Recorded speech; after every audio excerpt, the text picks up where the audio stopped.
फैसला आया है। शाह महमूद कुरैशी साहब के अलावा दीगर जो रहनुमा है, मरकजी रहनुमा थे, उन सबको ही तकरीबन सजाएं सुना दी गई हैं। बहुत कुछ मेहरबानी आपकी जनाब। फैसले तो ऐसा लगता है जैसे टोकरों में डाल के बांटते जा रहे हैं, बांटते जा रहे हैं, बांटते जा रहे हैं। मेरे भाई, ये सारा जो मुकदमे थे, ये 2 प्रोसिक्यूशन विटनेसेस जो थे उनके ऊपर ये खड़े थे। दोनों लोग, एक ने कहा जी कि मैं सोफे के पीछे खड़े हो बैठ के लेट के ये देख रहा था, दूसरे ने कहा मैं टेबल के नीचे बैठ के ये सब कुछ सुन रहा था। अच्छा, वो आप भी चले, मैं सब लोगों को कहूंगा कि खान साहब का टेबल जो वो इस्तेमाल करते थे, देख लें कि उसके नीचे बिल्ली भी बैठ सकती है कि नहीं, इतना छोटा टेबल होता। और जो सोफे के पीछे जो छुप के सुन रहे थे, उनका रोजनामचा जब मंगवाया गया तो पता चला कि उस दिन तो वो ड्यूटी के ऊपर आए ही नहीं थे। तो ये 2 प्रोसिक्यूशन विटनेसेस के ऊपर जो आपने पूरी अपना केस जो है वो बेस किया है, वो दोनों जो है वो सस्टेनेबल नहीं है। उसके बावजूद क्योंकि फैसले हो चुके हुए थे कि सजाएं देनी है, क्योंकि फैसले हो चुके हुए थे कि इनकी टॉप लीडरशिप को हमने डीसीट करना है, आपने आने वाला जो एहतजाज है उससे दूर रखना है, हम अपने जो ऑप्शंस हैं वो सब एक्सरसाइज करेंगे मेरे भाई। हाई कोर्ट में जाएंगे, कोशिश करेंगे कि ये सजाएं जो है ये मुअत्तल हों और बेल हो इन लोगों की। अच्छा रऊफ साहब, ये तो हो गया, ये तो नज़र आ रहा था जो आप बता रहे हैं, और आगे आने वाले दिनों में इससे भी ज़्यादा कुछ होगा, तोड़ फोड़ भी होगी, सारा कुछ होगा। केपीके में एक बाकायदा अलाइंस तो नहीं हम कह सकते, एक फ़ैसला हुआ कि इस तरह मिलके 6 और 5 का किया जाएगा, और आज उसको गुजरे हुए 2 से 3 दिन हुए हैं, और आज पीपल्स पार्टी ने इनकार कर दिया है। जो APC तहरीक इंसाफ बुलवा रही थी, हुकूमत बुलवा रही थी वहाँ पे अमन अमान के लिए, मौलाना साहब की तरफ से भी इनकार हो गया है, ANP की तरफ से भी इनकार हो गया है, और आज एक निजी TV चैनल में तो यहाँ तक कहा गया है कि हम अब अदम इत्माद ला रहे हैं। गवर्नर जो हैं KP के, उन्होंने कहा।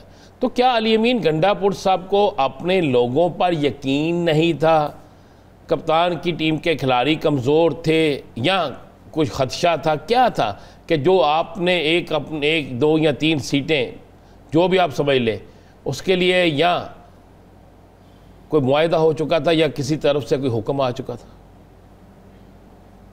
जी राना साहब, सवाल आपके 2 हैं। एक तो स्टेटमेंट कि हम तहरीक आदम इत्माद ला रहे हैं, तो ये गवर्नर साहब की मेरा ख्याल 1 लाखवीं स्टेटमेंट है।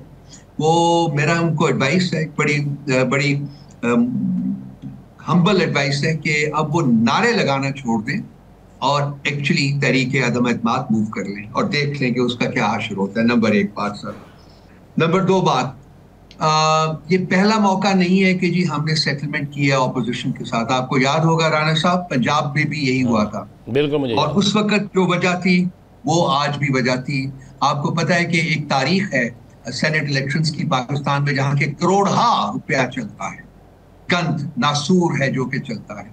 तब भी जब हमने पंजाब में सेटलमेंट की थी ऑपोजिशन के साथ, तो यही हमारे, कम से कम हमारे नजदीक जो चीज सामने थी, जो फैक्टर सामने था, वो यही था कि जी इस नासूर को खत्म करना चाहिए।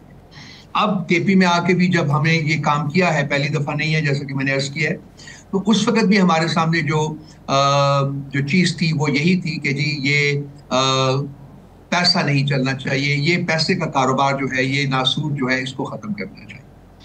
बाकी फैक्टर्स और जो आपने जिनका जिक्र किया, मैं आपको यकीन दिलाता हूं कि ऐसे फैक्टर्स नहीं थे, बल्कि यही एक, और ये बड़ा पार्टी के अंदर मैं आपको बता देता हूँ, पार्टी के अंदर नहायत पुरजोश किस्म की बहस हुई है इसके ऊपर। मैं कंसीड करता हूँ कि हमारी 2 राय थी, 2 आरा थी। There was a large number of people जो कि ये कहते थे कि जी इलेक्शन करवाएं, इलेक्शन करें, लेकिन उससे ज्यादा लार्ज नंबर जो था वो इनका था कि जी नहीं, ये मौका नहीं है, इस वक्त सेटलमेंट कर लीजिए, क्योंकि अगर इलेक्शंस की तरफ आप गए तो फिर दोबारा से जो है वो पैसे का कारोबार शुरू हो जाएगा, जमीन खरीदे जाएंगे।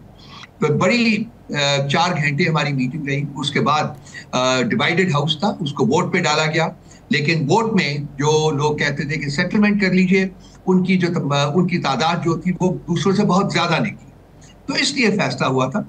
और उससे पहले जो पार्लिमानी पार्टी है केपी की, उसने भी ये फैसला किया हुआ था जी कि हम सेटलमेंट के जरिए आगे बढ़ेंगे। सो पीसी ने अपने वोट के जरिए, मेजॉरिटी वोट के जरिए केपी पार्लियामेंट्री पार्टी जो है उसके फैसले को इंडोर्स किया। इस तरीके से हम इस सेटलमेंट की तरफ बढ़े और वो फैसला किया।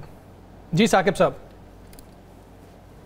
रऊफ साहब ये बताइएगा कि 9 मई के हम देख रहे हैं कि सरगोदा का फैसला भी आ गया, वहाँ 32 आपके जो लीडरशिप थी या कारकुनान थे वो चले गए, उसमें 2 पार्लियामेंटेरियन भी हैं, एक अपोजिशन लीडर पंजाब भी हैं। इसी तरह हमने देखा कि लाहौर का फ़ैसला भी एक आ गया है और 2 और केसेस भी उनके फ़ैसले करीब हैं, 2 हफ्ते में आ सकते हैं। फैसलाबाद का फ़ैसला आने को है।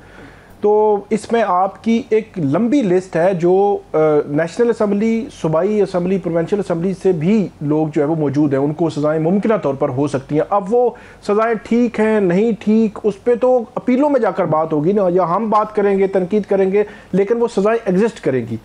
एक जो है वो सवाल हमेशा से आता रहा है कि पीटीआई को माफ़ी मांगना होगी, मादरत करना होगी और शर्मिंदगी का इजहार करना होगा कि ये उन्होंने गलत किया है। तो क्या पीटीआई को ये कर लेना चाहिए या इंतज़ार करना चाहिए कि उनको सज़ाएं हों और सारे लोग जो है वो उनके नायलियों की तरफ चले जाएं? साकिब साहब, 2-3 फैसेट्स हैं आपके सवाल के जी। एक फैसेट तो ये है कि ये सजाएं हो रही हैं। देखिए, हम एजेंडा जो है हुकूमत का, उसके बारे में हमारे जहनों में कोई डाउट नहीं था। वो उन्होंने जुल्म और जबर से पार्टी को तोड़ने की कोशिश की। कुछ लोग हमारे जुल्म और जबर की बुनियाद के ऊपर पार्टी को छोड़ के चले गए। पार्टी कायम रही, पार्टी बढ़ती रही। उसके बाद और हुकूमत ने तमाम हथकंडे इस्तेमाल किए, इंड्यूसमेंट्स का और वगैरह वगैरह, बहुत कुछ है, उनमें नहीं जाना चाहता। एजेंडा एक ही रहा है कि जी हमने पीटीआई को ख़त्म करना है, हमने पीटीआई के जितने भी फॉलोअर्स हैं उनको पीटीआई से भगाना है। अब ये लास्ट स्टेज के ऊपर आए हुए हैं और इस सिलसिले में आपने देखा है कि कुछ लोगों को हमें रिकाउंटिंग में इन्होंने निकाला। उसके बाद इन्होंने जो रिजर्व सीटें थी वो हमसे छीनी, डाका डाला उनके ऊपर। अब ये आखिरी कंडा इनके पास है कि जो केसेस इन्होंने शुरू किए हुए हैं 9 मई की मुनासबत से, उसमें हमारे ज़्यादा से ज़्यादा जो मेंबर्स हैं पार्लियामेंट के और ज़्यादा से ज़्यादा हमारे जो वर्कर्स हैं, डिवोटेड वर्कर्स हैं, फॉलोअर्स हैं, उनको ये सजाएं दे के एक्टिव पॉलिटिक्स से बाहर करना चाहते हैं और कुछ लोगों को पार्लियामेंट से बाहर करना चाहते हैं। 2/3 मेजॉरिटी अभी इन्होंने अपने ओछे हथकंडे इस्तेमाल करके, जालमाना हथकंडे इस्तेमाल करके ऑलरेडी सिक्योर कर ली है। अब ये और सिक्योर करना चाहते हैं ताकि पीटीआई की आवाज़ जो है वो तो ख़त्म तो नहीं कर सके, लेकिन ये उसको जितनी भी दबा सके वो दबाएं। तो ये तो हो गया एक चीज, उसमें हमें कोई नहीं था, बिल्कुल शक नहीं था। दूसरा, जहां तक 9 मई की बात है सर, खान साहब बजाते खुद और पीटीआई की तमाम लीडरशिप जो है, हम शिद्दत से अफसोस का इजहार कर चुके हुए हैं। हम ये कहते हैं कि ये गलत हुआ, नहीं होना चाहिए था, लेकिन क्या पीटीआई ने ये करवाया या ये अवाम का स्पॉन्टेनियस रिएक्शन था to the way in which Imran Khan was arrested? आपने देखा होगा हाई कोर्ट के प्रेमिसेस से जब उनको अरेस्ट किया गया, उनको वर्चुअली बीट अप किया गया लोगों में, पब्लिक। क्या अवाम का ये नेचुरल रिएक्शन था? इस सिलसिले में जो इन्होंने अपने विटनेसेस पेश किए हैं, मैं आपके एक पहले सवाल के जवाब में कह चुका हूं, वो प्रोसिक्यूशन विटनेसेस जो है उसकी बेसिस के ऊपर तो ये इस किस्म का कोई फैसला जो अदालत को करने की मजाल बिल्कुल ठीक है।